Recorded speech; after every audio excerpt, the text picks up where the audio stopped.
Please stand for the Pledge of Allegiance. Ready? Begin.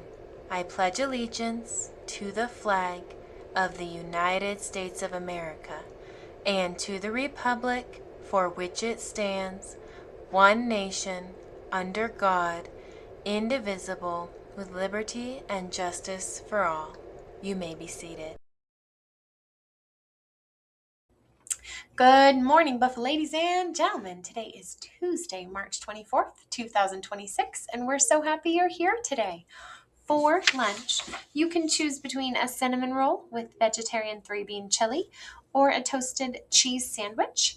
Your fruit and veggie choices are baby carrots, broccoli, celery sticks, cucumber, fresh leafy greens, apples, or craisins. For lunch tomorrow, you can choose between barbecue boneless wings with a dinner roll or a turkey, ham, and cheese sandwich.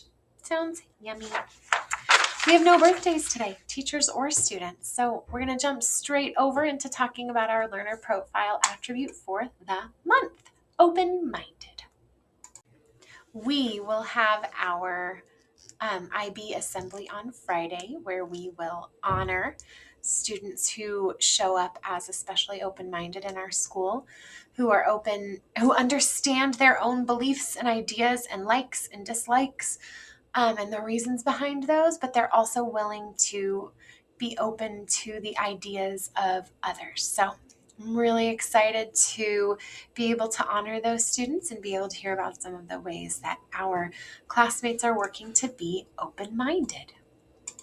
And now let's talk about some of our facts. We're learning multiplication, its groups and its relation, a thinking situation with patterns you can see. Fact of the week.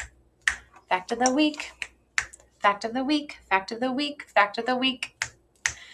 All right, guys, I was looking at some of our fact tactics data across our classrooms of being able to see what weeks we had some really good scores and understanding of our math facts and some weeks when we didn't. So here's something that was really interesting to me. I saw that 6 times 6 is one of our strongest facts. That over 92% of all students in the school, 3rd through 5th grade, know that 6 times 6 is 36. You're right. That one's something we know fast, that we know very well. But one of our lowest facts that has been hardest for people, and I've told you that this one is hard for me too, 8 times 6 or 6 times 8. Just over 75% of students have this fact memorized. So I wanted to talk about when I say using a known fact to find an unknown fact, this is what we could do. Now, 6 times 6 is 6 groups of 6. We know that that's 36. We just know that in our heads. 6 times 8 or 8 times 6 is just 8 groups of 6. So that's 8 can be broken apart into 6 and 2 more, right? So that's just 6 groups of 6 plus 2 more groups of 6. Now we know that 2 groups of 6 is 12, and 36 plus 12 is something that we can quickly do in our heads.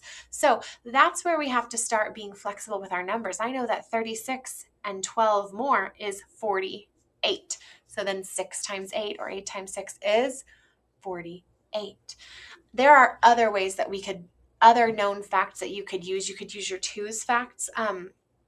8 times 3 is another fact that we knew pretty well, and this would be 8 times 3 doubled.